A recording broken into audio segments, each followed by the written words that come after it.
दक्कन का कदीम शहर है हैदराबाद, जो चार मीनार, बिरयानी, शानो शौकत, पहनावे और अपनी खूबसूरती के लिए जाना जाता है। शहर हैदराबाद साथ ही साथ अदब का भी गहवारा है। इस शहर ने कई अदबी शख्सियात को जन्म दिया है। जिलानी बानो का नाम उनमें से एक अहम नाम है। इसी शहर में रहती हैं ये अदबी शख्सियत जिसका नाम है जिलानी बानो। अदब में मारूफ अदीबा अफसाना निगार जिलानी बानो की खिदमात को फरामोश नहीं किया जा सकता। जिलानी बानो की शक्ल में एक उर्दू अदब का मखसूस अहद हमारे सामने है। जिलानी ने उन चुनिंदा अदीबाओं के सिलसिले को आगे बढ़ाया है जिसकी नींव मशहूर अफसाना निगार और नॉवेलिस्ट इस्मत चुगताई और कुर्रतुल ऐन हैदर ने रखी थी। हम सब जानते हैं कि ख़वातीन अफसाना निगार ने अपने वक्त की सारी पाबंदियों को अनदेखा करते हुए सब कुछ कहा जिसे कहने की मनाही थी। जिलानी बानो ने भी उर्दू अफसाने को उसके उरूज तक ले जाने में नुमाया किरदार अदा किया है। आदाब नाज़रीन, आज हमारे साथ हैं उर्दू की मशहूर अदीबा मोहतरमा जिलानी बानो। मुमताज फिक्शन राइटर जिलानी बानो 14 जुलाई 1936 में उत्तर प्रदेश के बदायूं में पैदा हुई, लेकिन परवरिश उन्होंने हैदराबाद में पाई। उनके वालिद हैरत बदायूनी एक मारूफ शायर और दानिश्वर थे। जिलानी बानो ने तकरीबन 22 किताबें लिखी हैं। उनकी कहानी पर एक मशहूर फिल्म भी बनी है जिसका नाम है वेल्डन अब्बा, जिसे हिंदुस्तान के जाने माने डायरेक्टर श्याम बेनेगल ने बनाई। जब उन्होंने आंखें खोली तो घर में इल्मी और अदबी माहौल पाया। जिस जमाने में उन्होंने होश संभाला उस जमाने में तरक्की पसंदी अपने शबाब पर थी। अंजुमन तरक्की पसंद मुसन्निफीन की सरगर्मियां अपने उरूज पर थीं। वो ख़वातीन अफसाना निगारों में इस्मत चुगताई और रशीद जहां से बेहद मुतासिर रही और 18 साल की उम्र में उन्होंने अपनी पहली कहानी मोम की मरियम लिखी। ये कहानी छपी तो अदबी हलकों में मौज़ूए बहस बन गई। कृष्णचंद्र, ख्वाजा अहमद अब्बास और अहमद नदीम कासमी जैसे मोहतबर कलमकारों ने उनकी तारीफ की और हौसला अफजाई की। जिलानी बानो ने सोवियत लैंड नेहरू अवार्ड और गालिब अवार्ड जैसे अहम एजाज़ात हासिल किए हैं। हैदराबाद उर्दू अदब का गहवारा है। इसी हैदराबाद शहर में रहती हैं जिलानी बानो।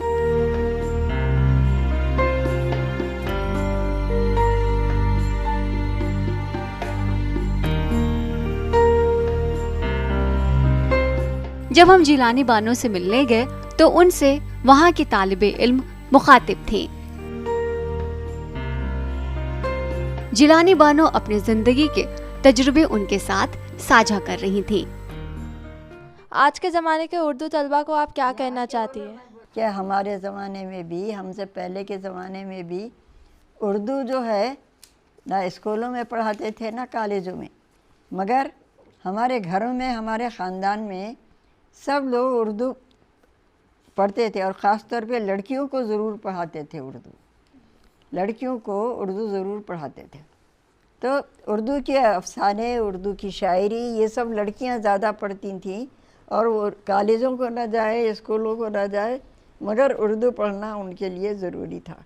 ऐसे हमारे अब्बा जो है उन्होंने पढ़ाई। हमें जो है मखदूम मुहीउद्दीन जो बहुत बड़े शायर थे हैदराबाद के, वो हमारे घर भी आते थे, तो हमारे अब्बा के दोस्त थे। तो इन लोगों से जो है उर्दू जो है कोई गवर्नमेंट की ज़बान कभी भी नहीं रही।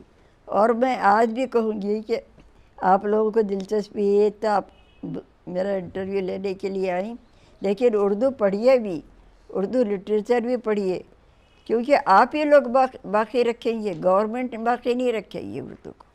और गवर्नमेंट के अलावा जो दूसरे पॉलिटिशियन हैं या दूसरी ज़बानों के लोग हैं, वो लोग उर्दू से कोई दिलचस्पी नहीं रखते।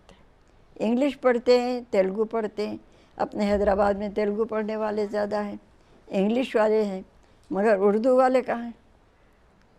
तो उर्दू को बाकी रखेंगे आप लोग। लिखना पढ़ना भी सीखिए और सिखाइए भी। ये हम तो आपसे ज़रूर कहेंगे।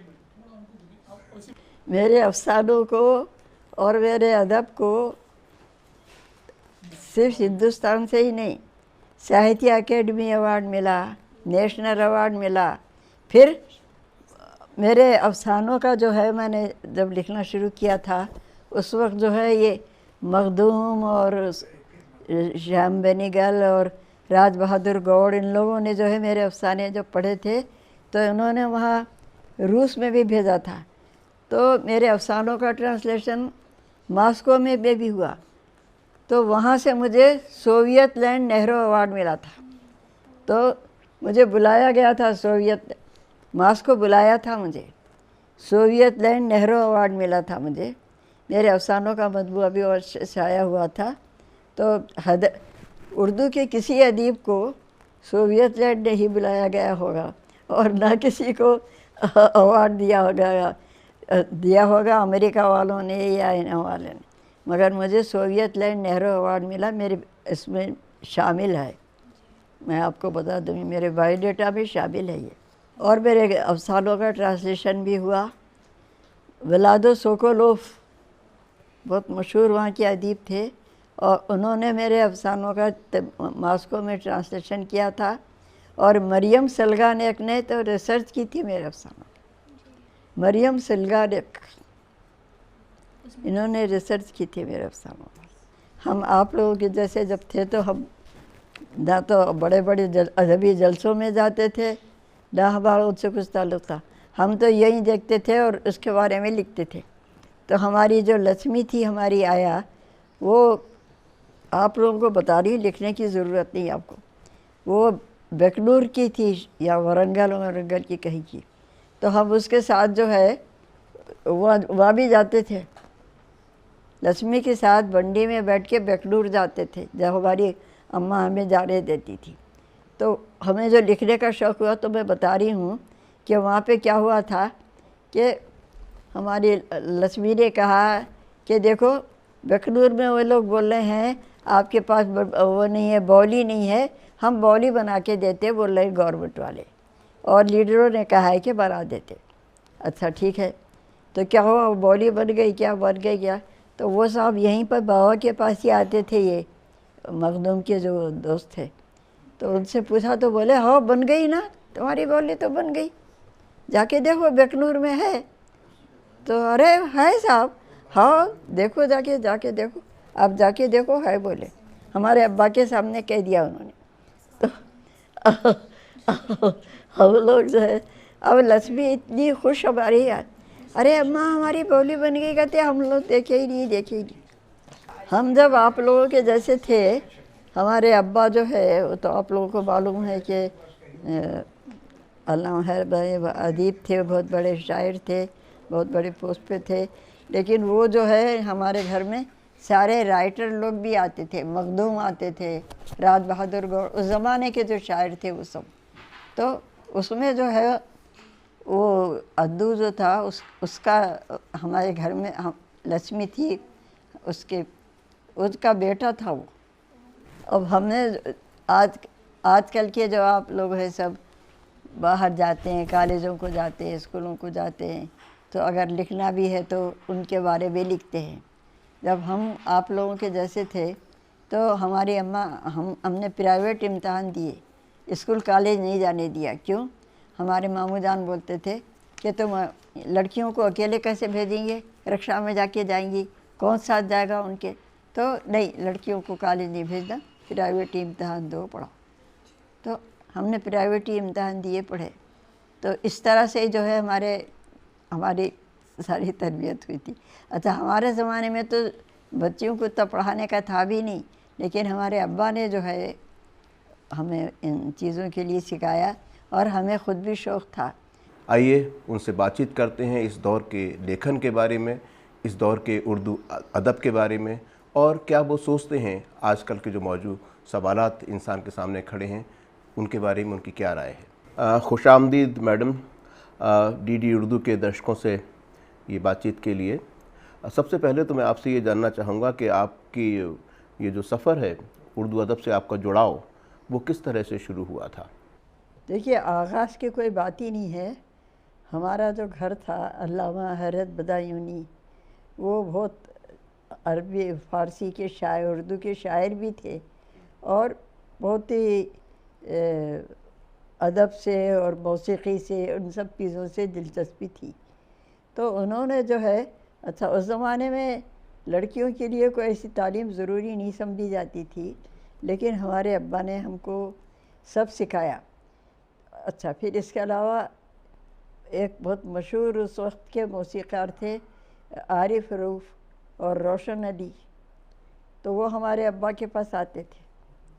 तो हमारे भाई जो थे हसन एम हसन, डॉक्टर अफजल मोहम्मद, अहमद जलीस, तो इन सब को, हम सब को जो है वो क्लासिकल गाना भी सिखाते थे कि ये क्या है।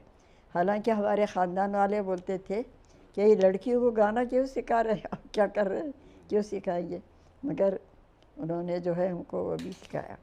फिर इसी तरह से जो है मखदूम साहब जो हैं, मखदूम जो थे वो हमारे अब्बा के दोस्त थे। आपके घर का जो माहौल था अदबी था, जाहिर है, तो क्या आपको उस दौर के दूसरे जो लेखक थे, जो अफसाना निगार थे, ख़ास तौर पे इस्मत चुगताई वगैरह को पढ़ने की छूट थी? देखिए, मेरे वालिद जो थे वो इन चीज़ों को नहीं मानते थे कि लड़कियों को क्या नहीं पढ़ना चाहिए और क्या पढ़ना चाहिए। इस्मत चुगताई जो थी वो, उनका कभी बदायूं से भी रहा था आना जाना, और हमारी अम्मा भी बदायूं की थी, तो उनकी जो एक तरह से वो दोस्त भी थी इस्मत चुगताई।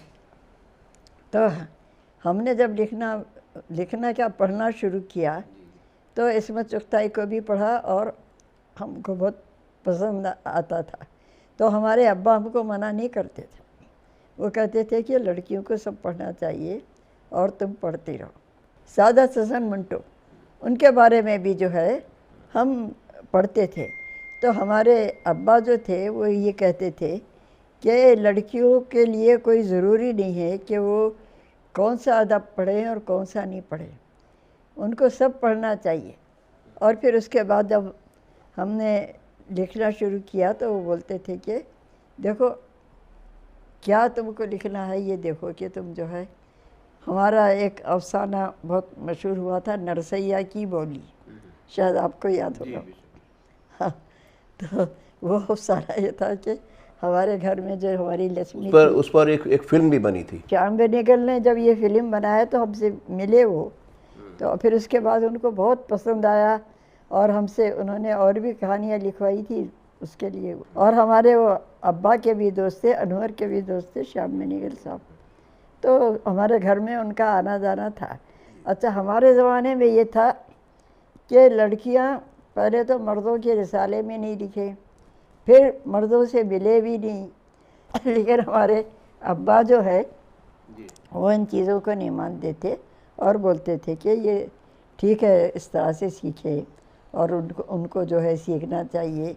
मेरा सवाल ये है कि मेरा सवाल ये है, से हमारे घर आते थे तो हमारे भाई थे हसन, आप शायद उनसे वाकिफ़ होंगे, अफजल मोहम्मद और मुईद हसन, इन लोगों से जो है उन लोग वाकिफ़ थे। तो इन सब से भी जो है हम उनके बारे में भी लिखते रहते थे। मेरा सवाल ये है कि एक फिल्म डायरेक्टर अपने नज़रिए से कहानी को ट्रांसलेट करता है स्क्रीन पे दिखाने के लिए, और ज़्यादातर ये होता है जो अफसाना निगार है वो आमतौर पे उससे मुतमईन नहीं होता, उसे लगता है कि डायरेक्टर ने वैसे बात नहीं कही, कहानी को वैसे नहीं कहा जैसे मैंने सोचा था। इस कहानी के बारे में आप मुतमईन हैं कि श्याम बेनेगल ने आपकी कहानी के साथ जस्टिफिकेशन किया? हमारे साथ पूरा ताउन किया, और ये जो है ये नरसैया की बोली जो है ये सचमुच मेरा देखा हुआ वाक़या था। हमारे घर में हमारी आया थी लक्ष्मी, उसने हमें बताया था कि देखो अम्मा, ये लोग जब झूठी बातें बोलते, उनका बिकनूर था, बिकनूर शायद एक गांव है हैदराबाद में, अब आप लोगों को तो वाकिफ़ नहीं होगा, मगर हम लोग बिकनूर जाते भी थे लक्ष्मी के साथ। तो वो देखो अम्मा बिकनूर में बोले तुम्हारी बोली बनाते, फिर हमारे अब्बा से वो बोल दिए कि हाँ हमने उनको बॉली बना रहे हैं, बना दी है, कर दी है वो दी। तो बॉली बना दी तो हाँ, तो हमारे अब्बा से अम्मा उन्होंने आप कहा मुतमईन हैं कि वो अच्छी फिल्म बनी। अच्छा, अब कुछ आज के जो इस पर जो है श्याम बेनेगल ने फिल्म बनाई थी, गोल्डन अब्बा, उनके फिल्म बना था वो, उसको वहाँ भी अमेरिका में भी पसंद किया, पाकिस्तान को भी ले गए, सब जगह उसको, क्योंकि अभी तक भी हो रहा है, देखिए वही वाक़या। मुस्कान अली और रहमान जो कैरेक्टर्स हैं, उन्होंने न्याय किया, इंसाफ किया अपने रोल से। बिल्कुल किया, बिल्कुल किया। श्याम बेनेगल से तो मिलके हमारी बहुत देर तक बातचीत हुई, हमने उन्होंने हमें बताया कि ये करेंगे, और हम जो है ये गए भी, वहाँ भी गांव जाके देखा भी हमने, वहीं जाके शूटिंग की उसकी। अब मुझे ये बताइए कि जो आज का दौर है उसमें खातून आमतौर पे बहुत ज़्यादा नहीं लिख रही, या कहिए कि उन मौजू पे नहीं लिख रही जो आपने पार्टीशन के दौर में वो आज़ादी के मौजू पे लिखा करती थी, इंसानी हकूक़ के मौजू पे लिखा करती थी। आज वो चीज़ें कम देखने को मिल रही हैं। ये इस चीज़ से आपको कोई फ़िक्र होती है, आपको कुछ बुरा लगता है, ऐसा पूछो? अपने माहौल में से जो है हमारे नौजवान नस्ल जो है, चाहे वो आपकी हो या हमारी हो, कुछ हो, उनको लिटरेचर से इनसे दिलचस्पी कम हो गई है। अच्छा, हमारे ज़माने में आर्ट से, मौसीकी से, क्लासिकल गाने से, पेंटिंग से, सबसे बच्चों को शौक़ रहता था।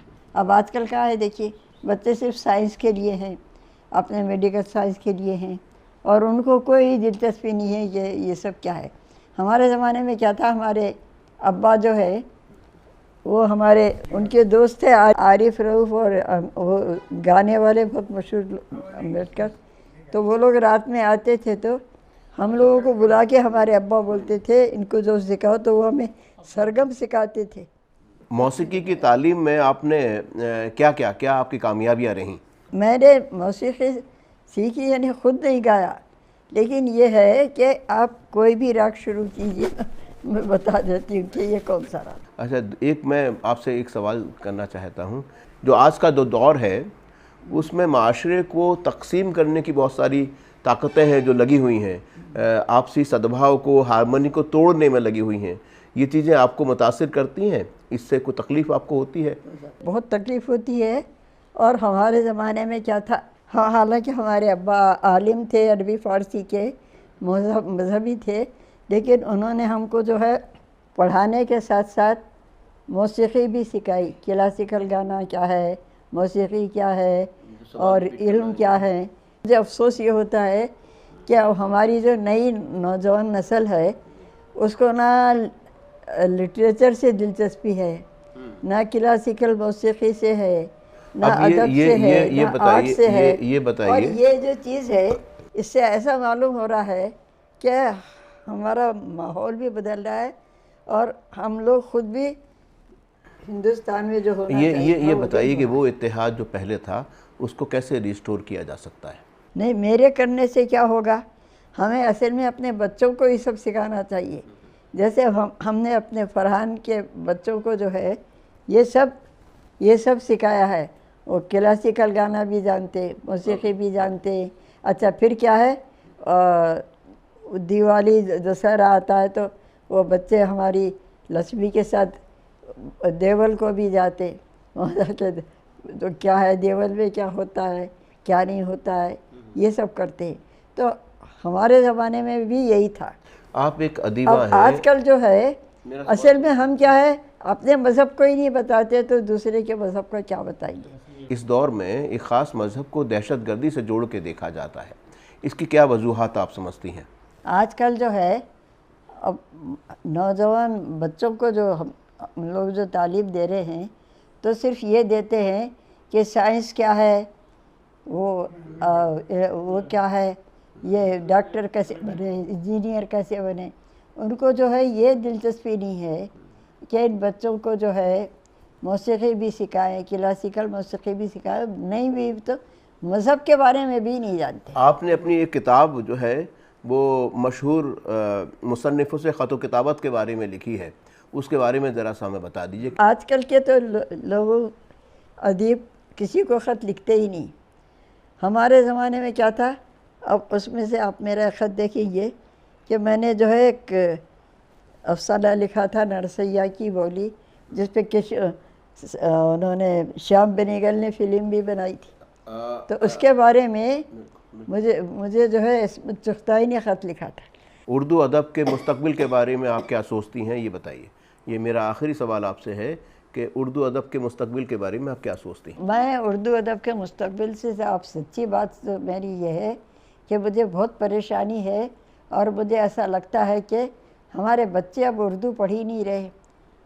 उर्दू अदब जो है हमारी नौजवान नस्ल में ख़त्म हो रहा है। अच्छा, सिर्फ उर्दू ही नहीं, हिंदी वाले भी नहीं, अदब लिटरेचर से, चाहे वो हिंदी का हो या उर्दू का हो, हमारे नौजवान नस्ल में उससे भी दिलचस्पी ख़त्म हो रही है। और दूसरे फ़नून से भी, क्लासिकल गाने से। हमारे जो वालिद अल्लामा हैरत बदायूनी थे, वो हमें उर्दू पढ़वाई उन्होंने। आरिफ रऊफ़, एम.ए. रऊफ़, ये बहुत क्लासिकल गाने वाले थे। वो आते थे तो हमारे अब्बा उनसे बोलते थे, रोशन अली, तो हमारे अब्बा उनसे बोलते थे इन बच्चियों को वो भी सिखाओ। तो हमें जो है उन्होंने सिखाया था। अब आज भी आप कोई राग शुरू कीजिए तो मैं बता दूं कि ये कौन सा राग है। तो इससे क्या होता था, हमारे मामू जान जो असलम फशरी के अब्बा थे, हम लोग ऐसी गाते थे। जब वो चले जाते थे, ऐसी खिड़कियाँ थी, यहाँ बैठ के गाते। मेहर हमारी बहन हो, कौन गा रहा था, तुम्हारी आवाज़ बाहर तक जा रही थी। लड़कियाँ कहीं गाने गाती है, लड़कियाँ गाने, वो बोलते थे लड़कियों को गाना नहीं सिखाना, लड़कियाँ गाने नहीं। अच्छा, इसी तरह से हमने लिखना शुरू किया। मर्दों के रिसाले में आप नहीं लिखना, आप जो है औरतों के खातून बशरीर और ये है उनमें लिखना औरतों के। तो हमारे ज़माने में जो हमने जब लिखना पढ़ना शुरू किया तो हमको बड़ी मुश्किल हुई थी इन सारी चीज़ों से निपटने के लिए। डीडी उर्दू की जानिब से मैं आपका बहुत बहुत शुक्रगुजार हूँ कि आपने अपना वक्त हमें दिया। मुझे ये बहुत अच्छा लगा कि आप लोगों को लिटरेचर से दिलचस्पी है और लिटरेचर के अलावा हम जैसे उर्दू के लिखने वालों से भी दिलचस्पी है। तो ये डीडी पे रहना ज़रूरी है और इसकी वजह से मैं समझती हूँ कि हमारा अदब, हमारी ज़बान, ये सब बाकी रहेगी। और ये आप लोगों के लिए करते रहना है, अभी नहीं छोड़ना है बल्कि करते रहना है।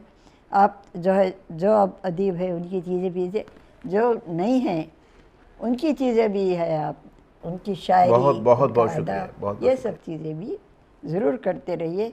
ये बहुत अच्छी बात है जो आप लोग इस वक्त कर रहे हैं। मैं चाहूँगी कि आप लोग ये करते रहें और मेरे लिए बहुत खुशी की बात है कि आप लोगों ने ये। बहुत बहुत शुक्रिया। तो नाज़रीन, आप थी मोहतरमा जिलानी बानो, जिन्होंने 22 से ज़्यादा किताबें लिखीं और बहुत मशहूर अफसाना निगार के रूप में बहुत मकबूलियत हासिल की। आपसे मुलाकात हुई। अगले किसी प्रोग्राम में एक और शख्सियत से मुलाकात करेंगे। तब तक के लिए बहुत बहुत शुक्रिया।